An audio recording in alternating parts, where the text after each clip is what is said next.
It's Monday and time for the Back to Business podcast, featuring Calgary's industry leaders. Welcome today's show host, Kim Hayden.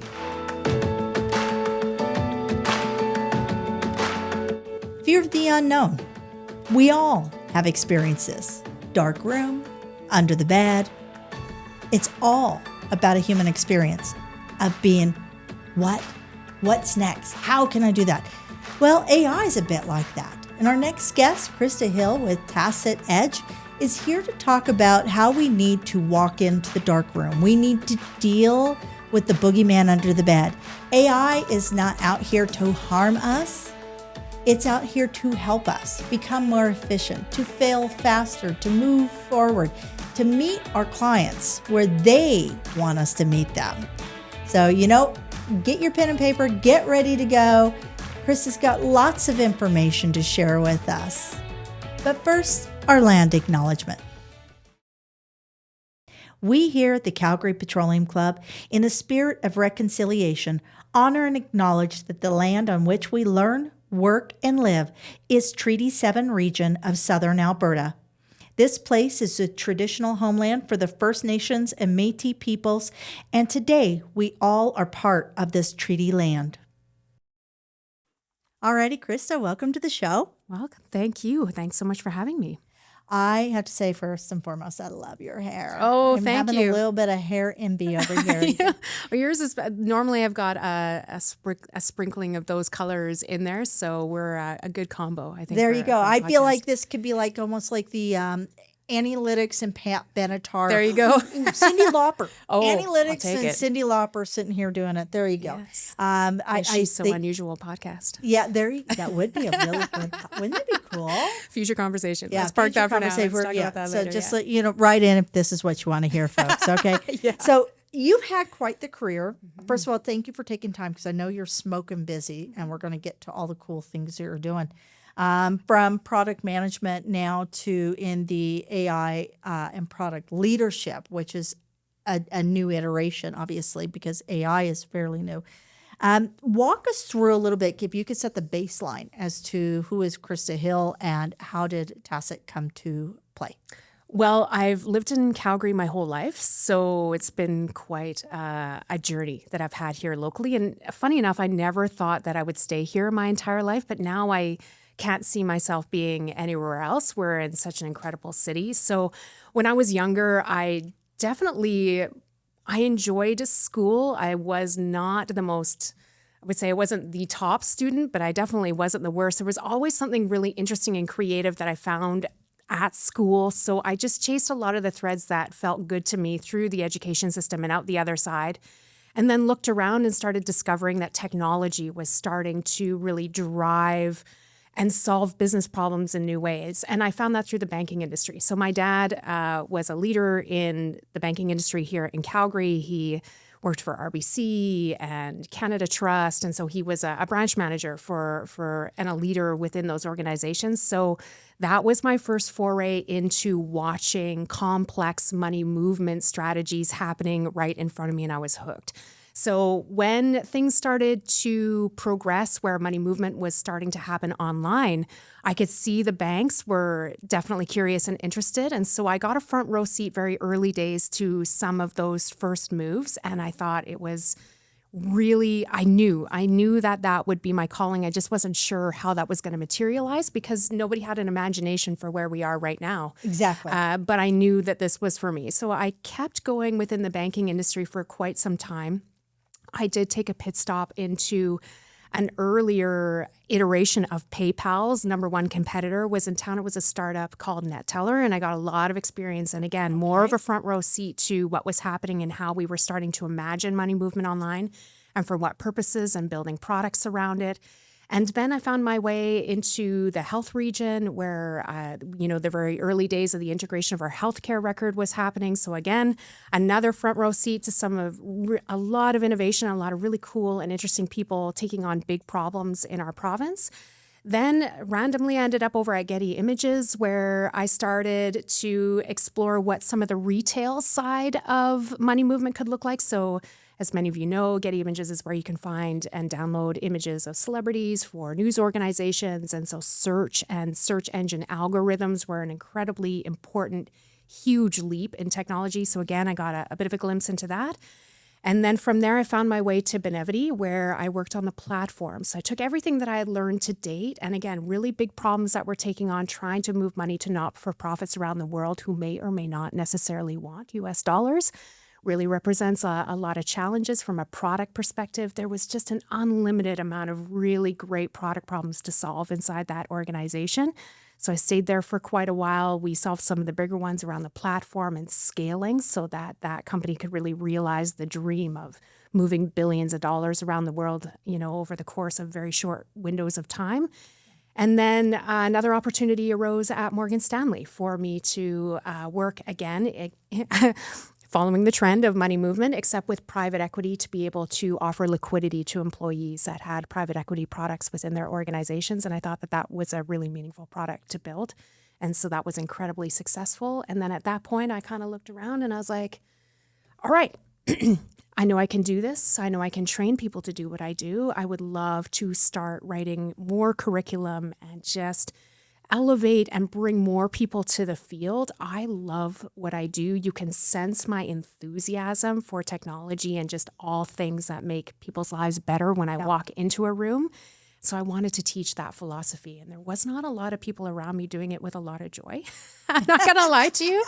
There's not a lot of tech founders that you see out there that still have their hair out there, Gosh, and everyone's really, worked up, stressed out. It's a really high stakes game. But there's a lot of things that you can do to reduce risk along the way. And I was doing those things. And so I wanted to teach folks those things so that they could get failure at a discount. And getting failure at a discount is something that has to happen because technology, especially in the age of AI, these things are built to fail. That's how we learn. This is how it grows. So failure is not an option. But if you can do it so it doesn't take you out of the game, that is really the theory behind how I teach product management. And that's the secret behind our curriculum. So, and I've heard the term, break stuff fast, right? Yeah. It has to happen because you cannot, iteration to the next level does not happen without the destruction of the initial. Totally. No, I get that. And that's a lot of layers, As a kid, did you like puzzles? Oh, you totally. Seem like a total puzzle just gal. love Chinese checkers. Yes. I can see that. Ironically, not board games, but just puzzles. And things where there was something that I could do Rubik's on my own. Cube, things along those lines. I can so see that. I that was the one thing that was coming through all of this is that it's that puzzle of how things work, how things can work, and how things should work better. And how might they work if the limitations of today's thinking weren't in the room? And I think that is, I see always into the future. Yeah. Like I live in a version of this conversation and this place 20 really years it's from really now where the ideation. problems are already solved, right? And I'm working back from that ideal state I've already built in my mind. And so that is really the magic of what I bring into the room is that hope and that knowing that on the other side of this, there is something better, but let's just take it one step at a time. Absolutely. And there is actually, over the last few years, we've seen the ideation expert, right? Yeah. We're seeing that. And that is such a valuable role because AI is great. However, AI iterates at a higher pace, at a faster pace, at a cleaner opportunity or more diversity, what has already been ideated. It's already been, you're right. Yeah. It's a giant statistical model trying to mix and match something it thinks that is going to please us as a result. That is not imagination. No, absolutely. That's people pleasing at scale. Well, and people are afraid of AI, and there are things they should be. We should protect. Like when you were talking about Getty Images, we should protect people's images. So there should be gatekeepers on that content. Musicians should have, right? Yeah. But anything beyond that, beyond the creative, it's almost like fair game. It's who gets to there first. So I'm watching very closely some of the new legislation and new regulations around the protection of initial activations and imagery and creative content. Let's talk about Tacit Edge.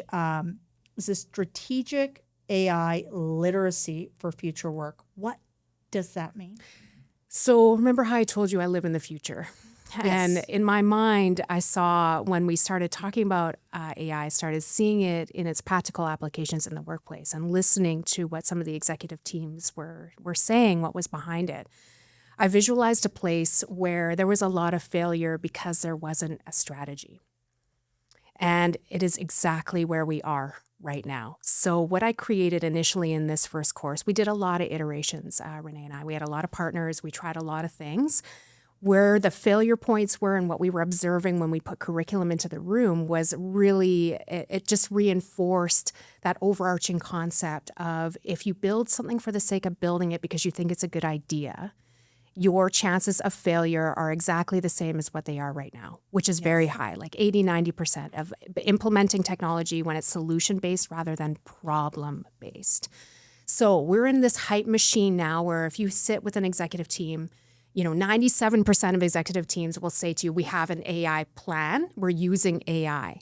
Yeah. But what we know is only 22% of those teams actually have a strategy. Okay, Yeah. so we have failure at really running loose in the workplace at the moment. And what's missing is executives don't have enough core AI literacy to know what good looks like just yet.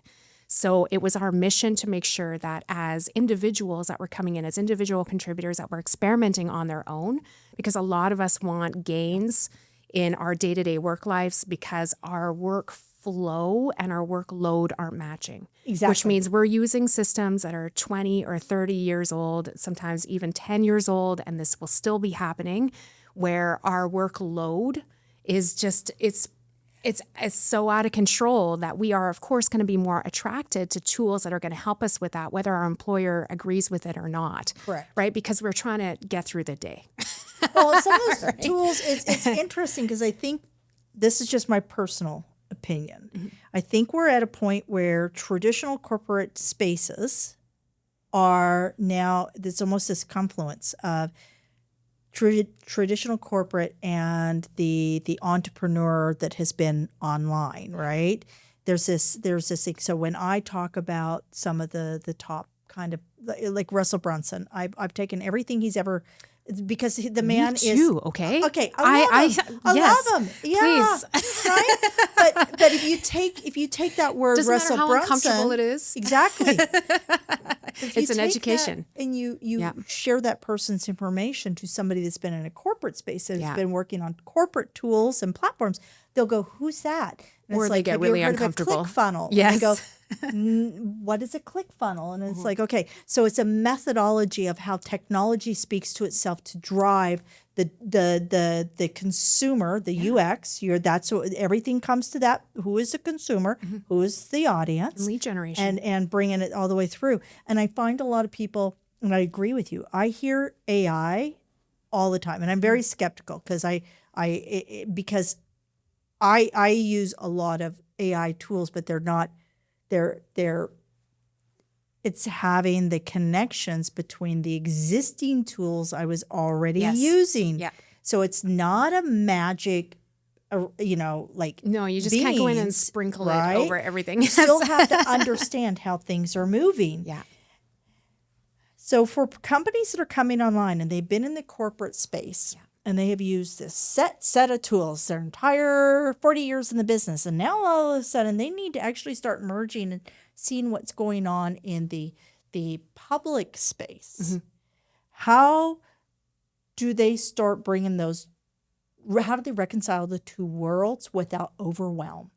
This is the $1 million question. And so usually I end up in the room when one thing is happening, which is the new customer acquisition is going down, but revenue is somewhat the same, but they can tell somebody's eating their lunch.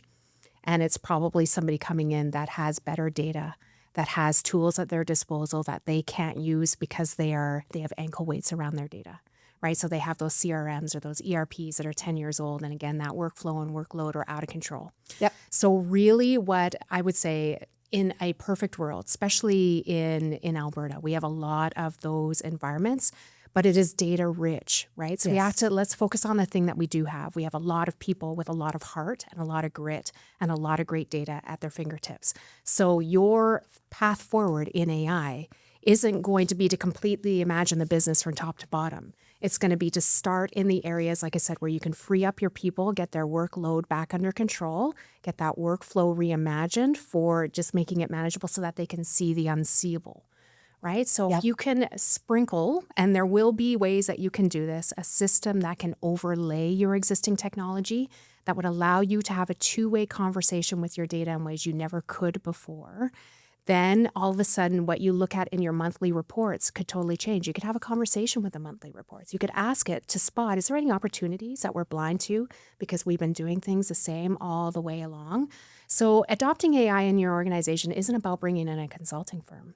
It's actually starting with how the work is being done in your organization, getting your people to a place where they can have the time to see either side of their existing role today and to open up their eyes to having a two-way conversation with the data that they are creating, how they're passing it to another person. And what also needs to happen is the executive team needs this core literacy in this technology for the first time.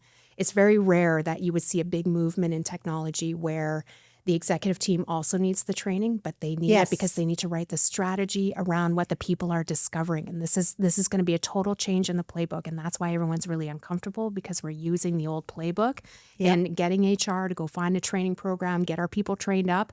Then let's cue the consultants, let's bring them in, and then we're going to work it the same way we would have in the 90s and in the 2000s. But Yep. the ones who are doing it smart are recognizing that less than 12% of the people in your workplace have these skills. So you got to train them. And the ones that are in-house are going to be the most valuable people that you could possibly have because they've got the context, and AI to be successful requires a lot of context, and your people have that. Well, and they know the questions. Yes, the context. They know what the consumer, they know what their client close to it. wants. I think that, let me ask you this. I already know the answer. All right. That if I would sit down and we had a maze on the paper, we had an in and an out, where would you start? On the out. I always start on the out. Yeah, and I try and find my way in, or ask myself the question, is this the maze that we want to be in? Exactly. Or is there another one? Exactly. That's where my brain would go. And traditional education and traditional workspace always tells you to start at the end. Yeah. And I think we are on an, out in out kind of a world now where you have to start at the out and figure out where are the blocks, because it's the in that has to move, not the out. And I ask this because I can always spot who's a true entrepreneur, who's a true leader when I ask them that. And it is interesting to see how many people say the in. They always start at the end. And it's like, that's, the user experience is over here. Yeah. So you have to start at the user experience, the end consumer. Let's talk about when you do go in and you're talking about strategic AI, not the technical, but strategic AI. How do you do this with leaders without bruising their feelings? How do you get them to step back and say, okay, it's okay that you don't know this. I'm going to basically turn the fire hose on. I need to see what's going to stick. Yeah. And then we need to figure out how you're going to leverage this. How do you do that? Because we're talking leaders. Hey, I'm an entrepreneur. I know narcissism's the number one common trait amongst business leaders and entrepreneurs. Yeah. I'm not saying we're all bad, but how do you do this? It's a disagree and commit moment for a lot of them. A lot of folks would say when they're in a very advanced place in their career and in business ownership, they're thinking, I've done the work. What are we doing here? What are you asking me to do? You're asking me to go back to school. And so there's a conversation that has to take them back to their original days in starting the company when they didn't have all the answers and they had to be all learning instead of all knowing. And just, because I have a lot of executive coaching in my background, it's something I took very seriously a couple of years ago through the International Coaching Foundation. I got a great certification, and it's a great Canadian company. I strongly encourage anybody who's interested in embarking in these hard conversations with leadership teams, go find the Canada Coach Academy, the ICF training. It is top, like you need this right now. It's a top skill, is line of questioning and how we can hold space for people to explore the things that we need to overcome in order to welcome in this other thing over here. And the thing that we have to welcome in is admitting, number one, that we don't have the answer. And we have to create a space where that's okay for a little while we explore with their people what the plan is going to be. And again, we're so accustomed to, well, I can hire somebody to go out and get me that answer. And it's the consultants, and like I said, that's why the move is always, well, I need a marketing team. I'm going to go hire for it. And it's like, no, so there's some times where you have to, as an entrepreneur, you have to bring things back to yourself. Yes. And you have to reconnect with the original vision for the world of business that has never existed before this moment. And it's okay that you don't have the playbook, because the conditions of advanced capitalism, of the geopolitical environment that we're in right now, how social media can change our business in a moment, none of that's existed before this moment, plus advanced technology all together happening in this one moment the same time. Yeah. And so it's okay to admit that you don't know where to start, because nobody trained you for this. But you have your instincts, and your instincts are going to pull you to your habits. But what I would challenge most leadership teams to do, find a person like me that you can have an honest conversation around what an alternative future could look like, instead of leaning into the playbook of the past, because those unique perspectives on what your business could look like, if you could get with somebody that can visualize your company 5-10 years from now, where you figured out this problem and help you work it backwards, is really the beginning. And then step number 2 is we all get in the room and we get scrappy and we build AI together. I take them on a journey where they become builders themselves. And that way, when they sit in a room and somebody's going on and on and on and on and on and on about something that is not valuable. Do you know when you sit in a room with somebody who's trying to describe like Web3, blockchain, or crypto too, and you're like, you don't know what you're talking about. But you're lost, but you don't want to say anything. What I want to do is I want to get rid of that feeling in the room. Yeah. I want you to know enough to be like, you can call, can I swear on this podcast? Yeah, no, okay. Sorry. You can call BS in a room. Yes, there you go. Okay. And you can do it with conviction. Yeah. And you have to remember the legacy that you want to leave behind. That is this company. You want to leave it in a shape that it's ready for the future. Well, not I think it's on its back foot. it's important because each of us lead, create, serve from our own unique perspective. And when you don't have the knowledge and you start outsourcing the knowledge, what you're driving no longer looks like your vision. Yeah. And then people get frustrated and they you don't get growth. You don't get growth when you hand over the reins. So, and I think that there's a lot of fear around. I know I did. Like I did real estate for 16, 17 years, and a CRM was always in the back end, but I never learned the CRM. So as soon as I was physically removed from my space, I go, well, I'm going to quit real estate. I walked away from a $500,000 a year. That was where I was at when I quit real estate. I quit at very top of my game because I didn't learn the technology. And, here I am now 12 years later, and I've spent the last 4 years. For me, the pandemic was a very good thing because it forced me to come literally face to face with all of the scary things. Yeah. And I dug in deep. Like I mentioned, Russell Brunson, what is this? Why is this? Why is, why does it matter? Yeah. Why does it matter? Mm-hmm. Because, why is Bezos not Bezos, but Zuckerberg, the only person that's allowed to make money online? Yeah, right? exactly. And, what are the things that he's doing? And then how does that come back to a local level and a cellular level? Mm-hmm. So getting people very real. Now let's talk about Calgary, because Calgary's kind of a cool city right now. There's a lot of innovation going on here. Are you seeing a gap between the innovative and the what the heck? Yeah, it's always existed. I think I've been feeling those two camps for over 20 years in this city, and that's okay. They just have different needs and use technology to advance their businesses, but just different motivators, right? Okay. On the innovation side, we're fueled by, gosh, could we make that possible? Let's go try. Whereas in the more traditional camps, it is, what is the business problem that we have to solve? What is the tech that we need to make it happen?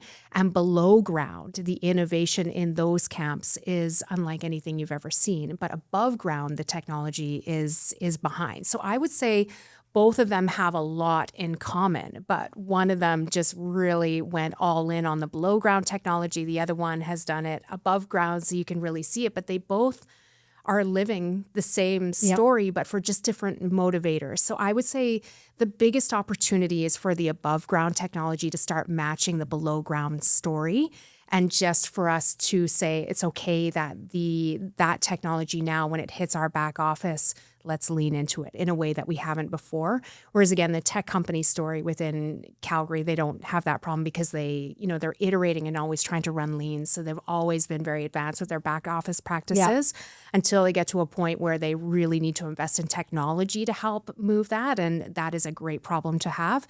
So it's just a different problem set. But I believe that both of the problems and the thinking on executive teams and about the fears of the future they're very much the same, right? If I can just let everybody know, like when I get a call from a CEO that is terrified of something they saw in the news and is saying to me, Christa, can we just have a conversation and just give it to me? Is this going to disrupt my business? Well, I have a business in a few weeks. That's a big one. And this is you need to go into the cave where that answer lies. It is, and I can't believe I just used a Star Wars scenario here, okay. but that's awesome. It's the best way as a tech person. This is our love language, but you need to go in, and if I can give everybody one tip, is talk to a model, either ChatGPT, Gemini, Claude, whatever your favorite is, and ask it the questions you're afraid to ask. My job, the way that I do it. Yep. How are other people doing it AI first? My company, here's what we do. Are there other disruptors in the space? Just know, right? The not knowing is not going to give you the power that you need to take a step forward. It's going to keep you in the fear. And I have to say that you can disagree with AI and not want anything to do with it, and you can still learn about it. Oh, just like how I am a specialist in money laundering, but it's only because I need to know the nefarious ways that money is moved online so I can design systems to help protect individuals. I disagree with it fundamentally, but not knowing about it isn't going to protect me. So exactly. Think of it that way. So there is a lot of folks, and you can be in the tinfoil hat section of the country or in the world, and you can be fully embracing it. Either way, your core literacy needs to get up to a junior high school or a high school level for you to make the next right step in your career and your life. This is where we are right now. So it's another kind of disagree and commit moment, but just learn about it. It's not about whether or not you agree with it, but you can learn about it and make a better choice about what's going to be for you and what's next. Well, and you mentioned tips, and QR77 has reached out. Now tell us about that. That's Thursday mornings at 7:47 a.m., very specific time. I've got so they send you a question. How does that work? So the night before, I get a question from one of the producers about something internally at QR77 that their producers or their announcers are curious about, because everybody's on that same path. Yeah. Right? We all want to know, Christa, like, what should we be paying attention to? What should I be ignoring? And because it's so noisy, it's hard to know with the advancements that are happening every week, what is the thing that I should care about? Yes. Because if they have our way, they have us on our phones, dead scrolling for fear of clinging to dear life of we're going to miss an announcement, But what happens if you do? And it's about a part of the technology that has nothing to do with you. You should be able to take a breath, right? But right now we're all just consuming at this rapid pace because we don't have that literacy that allows us to relax on some areas of it that we know don't matter to us, and then focus on the things that do. So part of that call-in show is just to bring up something that somebody observed this week, and then I just shift the lens to the thing that people should care about it, just so that we can get some practice learning out loud. And that's really what it is. Plain language, no 3-letter acronyms, no corporate speak, no technical terms, just practical uses, everyday language, and just connecting as humans, because that's what we can need. That's what we really need now. Yeah, we need, and the human condition is always going to be community. It's 100%. Always going to be. And remember, AI doesn't have an imagination. It doesn't have critical thinking. And as much as a lot of the advertising will tell you that it does, rest assured there's a real core problem. And I call this in the classroom the first mile problem or the last mile problem. You will encounter something that you think is going to solve your problem end to end. Like that whole concept of we're going to transform our entire business using AI. You will encounter a first mile problem right away with that strategy and then a last mile problem. So the failure rate's going to be very high. So again, it's like understanding the limitations of these tools and not necessarily finding them in the Instagram posts and the hype. Yes. It's got to be something you do hands-on. And I got to tell you, it's the biggest gift you could give yourself. To build something yourself and it fails and you think, okay, well, in a previous iteration of my work life, like if I was using Excel and it didn't work, I'm doing it wrong. It's not true. You are doing it right. If it didn't work, you're on to something. Yeah, so it's that new muscle. We're in a time where there's more answers than the singular answer. We're 100%. Not in a definitive There's a million space, different ways you could have done except for brain surgery. There's certain things we don't want to. We'll leave those to the experts. We'll have leave the definitive on those. And I know this is going to be a tough question because 2 years ago I would not have been able to answer for today's experiences. But where do you see Tacit? Where do you see yourself in the next 24 months? Making sure everyone in Canada is at a core literacy where they feel good about their relationship with AI.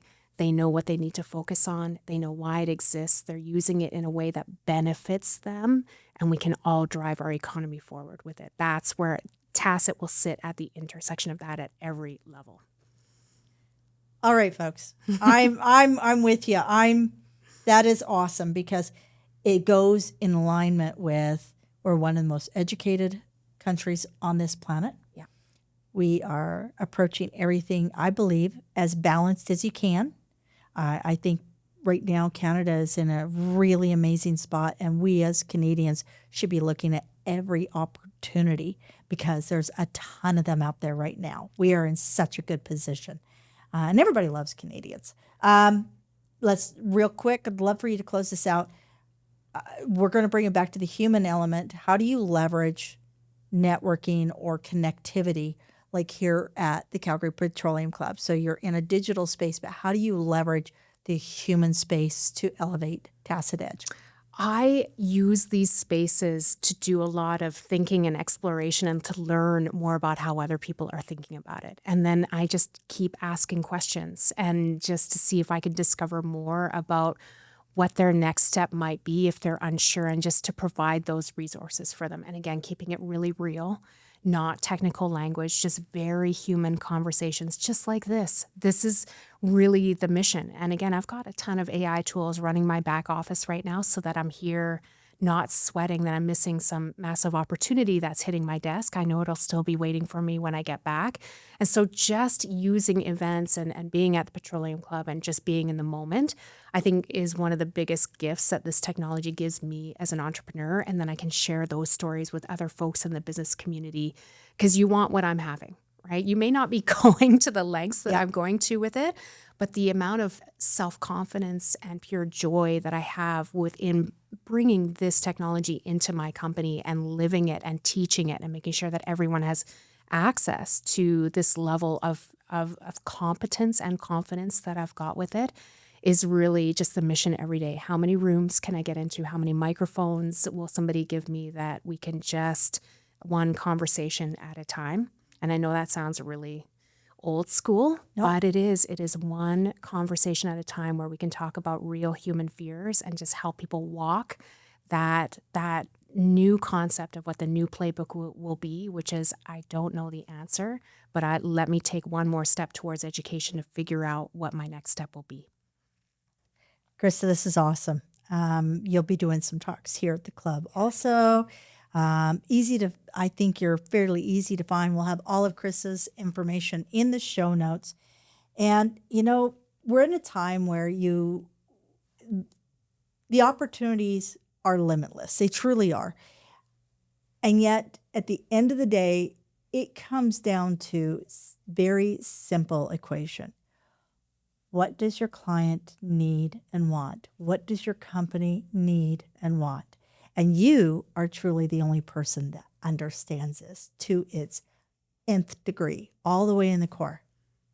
So arm yourself, get the right information so that you can be more effective, more efficient, so that you can actually grow what people truly need from you. Until next time, thanks for joining us. Thank you for joining us today on the Back to Business podcast. Be sure to visit calpeteclub.com, CALPETECLUB.com, to find out more about upcoming events, networking opportunities, and membership.